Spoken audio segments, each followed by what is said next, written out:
সকাল থেকে আবার চেষ্টা আছে তারা স্কুলে গিয়ে তোমাদের টিফিনটা সংগ্রহ করে নেবে। টিচারদের, শিক্ষক শিক্ষিকা বা অন্যান্য স্টাফদের টিফিনও এই টেন্টে নেওয়া হবে। আপনারাও মাঠ ছেড়ে যাবেন না, টিফিনের টেন্ট থেকে আপনাদেরকে দেওয়া হবে।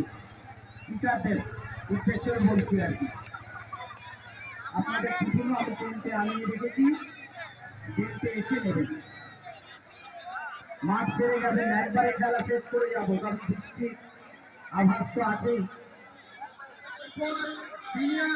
ছাত্রছাত্রীরা আমাদের আবার চলে আসবে, খেলা কিন্তু কন্টিনিউ চলবে, প্রাইজও দেওয়া হবে, কোনো বিরতি থাকবে না।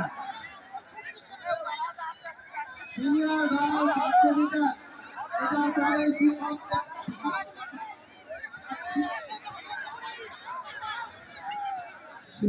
বলুন সিনিয়র দল ছাত্রীরা